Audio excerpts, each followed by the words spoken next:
Let me get right into it, and let's look at what the good hitters do. A lot of the good hitters are people that use the middle of the field. That means from shortstop to second base to the pitcher to center field, or from the left center field gap to the right center field gap.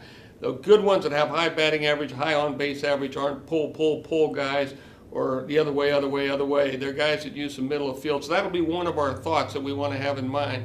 We also want to have in mind that we want to be mentally ready for this challenge. It's a very short period of time from the time the ball leaves the pitcher's hand until it hits the catcher's glove.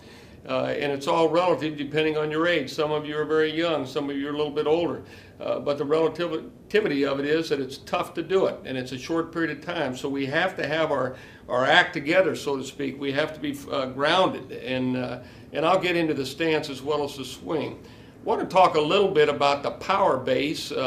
It's grounding up getting ourselves grounded into a spot there where our center of gravity and our transfer of weight does not pass over the back foot nor go over the front foot. So it means it stays within the feet. So when I go back, I don't go back way over here. I don't swing all the way up in here. I don't have that transfer. The good hitters keep their head straight and keep their head at the same spot. So as they go back and they go forward, there is a lot of movement. So we call that a power base, meaning that our knees and our ankle bones stay within the distance of our feet throughout the load and throughout the swing. So I'm going to refer to power base. Power base is important, and is important into our life too.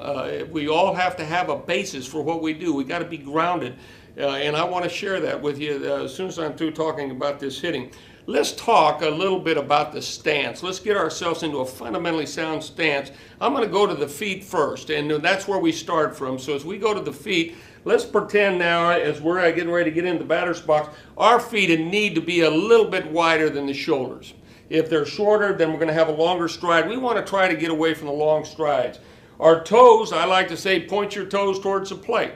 That may feel awkward to you at first. It feels very comfortable to me, particularly with the back foot. I'm very big on the back foot being pointed in slightly so it can release the back half, and the core of our body, the power muscles of our body, can get on through it. If we have it faced over here, it's a little bit harder of a pivot.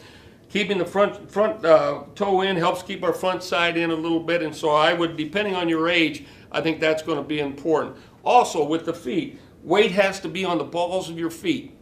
You can't hit with weight on the heels. If I were going to try to hit like this, I would not be a good hitter. So the three things are a little wider than the shoulders, weight on the balls of the feet, and the toes pointed in. That would be important. Knees, we're going to go up to the knees now. We're going to say the knees have to be slightly bent as opposed to rigid. We've got to have quickness, we've got to have rhythm, so they need to be bent slightly. Waist has to be bent slightly. Always keeping in mind that as we get into this stance and we go ahead and build one block on top of the other, that we've got to be able to stay in a balanced position. We call that we talk about stacking. If we're going to stack blocks on top of each other, they need to be on top of each other. So this wouldn't be part of a stack. This would be over the stack and the blocks would fall. This would produce this type of swing. We wouldn't have the plane of our swing and the muscle of our core going in the same direction as our bat. If we're stacked on top of each other, then we got a chance to be everything in the same alignment. And so I always like to talk about stance. I like to be slightly bent here. I like for the shoulders to be level, if not the front shoulders down slightly. So the stance would be always to have the chin higher than the front shoulder. So if my chin happens to be lower than my front shoulder, and I'm in this stance, then I'm going to produce a lot of fly balls and long swings, which isn't productive in baseball. In baseball, line drives and ground balls are much higher in the percentage mark as far as getting on base than our fly balls. So I want to really work on a level swing. I want to work on getting to the path of the ball as quick as I can. Let's talk about the arms. If our shoulders can be level, if not slightly down, let's look at our hands. Now, depending on your age level, how you hold the bat, if you're a youngster at age 6 or 7, then just holding on the bat's going to be good. But as the hands start growing, we'd like to get our alignment more along the lines of the middle knuckles aligning somewhat. The smaller the hand, then the more you're going to be here. But let's try to get them out in this position here so we have them a little bit more in our hand. Our elbow should be in. One of the tips I got when I was in high school as I was hitting a lot of fly balls was to get the back elbow up. But in truth, the back elbow does only one thing, and it lowers the front shoulder. And that was the key. It wasn't the back elbow. So I say let's leave the elbows down because that's where we're going to swing from, and let's go ahead and just lower the front shoulder because that is the key. So hitting way up in here, not going to be a real advantage for us. What I'd also like to talk about as far as the hands is that we stay at a 90-degree angle right here. So we don't let ourselves get long, because that's going to produce a long swing. We try to keep the elbows right in here, keep them short, and go straight here. So I like to use the talk, go short to long out here. When we get into contact spot, we go from short to long. So let me go up to the head. Let's talk about the head a little bit. Well, let's just say one more thing about the bat. One of the best hitting tips I've ever received and probably ever given was to put the bat on your shoulders. Level it off, put it right here, and then move it into the launch position. I still think that's good. I like parallel to the ground or slightly higher as opposed to perpendicular to the ground. So I would prefer to have the bat back in this area here for most hitters. If you leave it up in here, you're going to be only a low ball hitter, because you're going to swing this way here and the elbow's going to go up and the barrel's going to go down. So I prefer to take as much of the strike zone as I possibly can. I got a better chance if I have a bat that's more closely aligned with parallel to the ground. The head's a critical issue. It's got two things of major importance to us. Number one, for proper vision, it needs to be straight up. So if I'm standing here like this and hitting, then my vision is not going to be as good. Obviously, we all know we don't see anybody driving down the freeway at 70 miles an hour with their head tilted. They're looking straight up. You don't lay on the couch at home and watch something really special on TV. You get it straight up, and it's the same thing in hitting. Get your head straight up. Be sure you're turned enough that both eyes can see, because that's how we get our vision. That's how we get our depth perception. Don't get into a closed stance and then all you can see is with the front eye. So get the head straight up. The more the head tilts, the more it controls your swing. So guys that are hitting like this will almost always be hitters that swing like this. What we would prefer is that elbow stays down and we come in here and we get a level swing. And it can be controlled by how you have your head tilted. I would prefer to have the head straight up. So we talk about those are just boundaries. Everybody is going to have their own idiosyncrasies off of that stance, but those will give you a boundaries. Let's talk about the swing. If we step into the box and we've already determined that we're going to try to use the middle of the field, except for the inside corner, the outside corner, our concept is going to be to use the middle of the field, understanding that's where the high percentage baseball hitters hit a lot of their balls, and most of the pitches we're going to get are going to be down the middle away from us. Instead of pull, pull, pull, we're going to think about using the middle field a little bit more. As I come up there, my plan is going to be swing at the next pitch. Hear that again. I'm going to plan on swinging at the next pitch.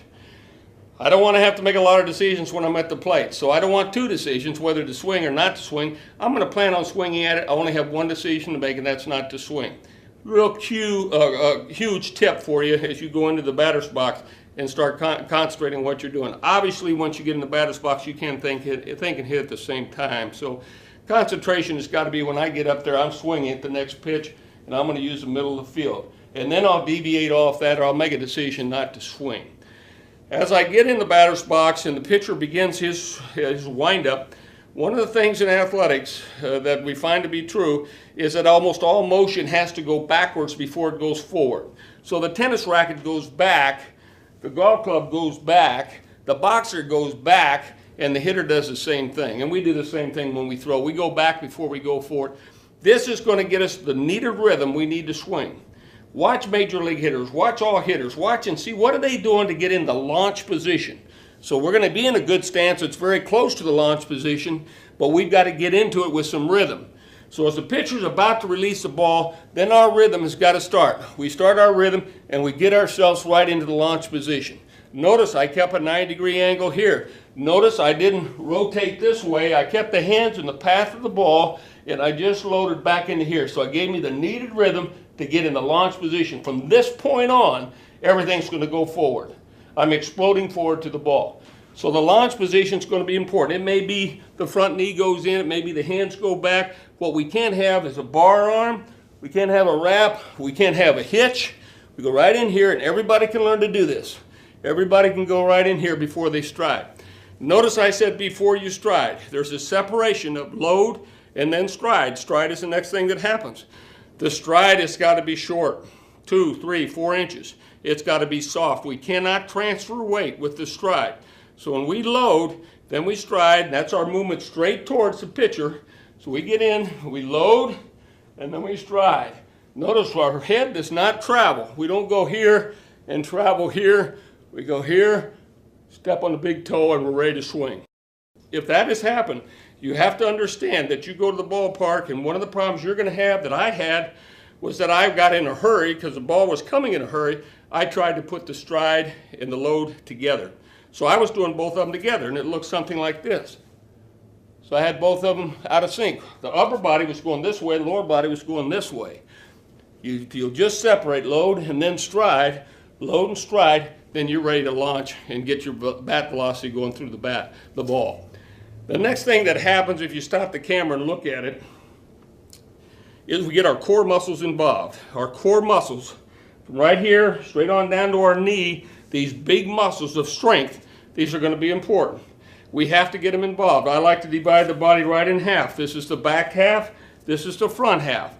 As a youngster, you hit with the front half because you're pulling the bat through because you're not strong enough to use the backside. But as you get older and you get a little bit further along in Little League and into the junior high years, then we load and we hit with the backside. The backside's what dominates our swing. So it's going to come here. So this has to release, and we got to get this involved. The guy that doesn't do that, he swings like this and he has no core working to help him. So there's going to be a release from the backside, from the toe all the way up. I'm going to drive this hip up to this side, so everything's going to drive through the ball as I go. The barrel of the bat, in its initial approach to the ball, stays higher than the hands. And the hands stay higher than the elbow. So as I come to the ball, I may eventually, that barrel may get lower than my hands. But I do not want to initiate my swing elbow up, higher than the hands, hands higher than the barrel. That's a long stroke. That's going to take us longer to get there. Plus, if that's going to be my swing, then I'm going to really create a lot of weak spots and spots for the pitchers to pitch to. Keep the elbow in, 9-degree angle, keep the barrel above the hands above the elbow in my approach to the ball. So I want to come right in here. We want to swing through the ball, not to the ball, but through the ball. We have to have strong hands and we have to have quick hands. We work to get through it. Keep your eye on the ball.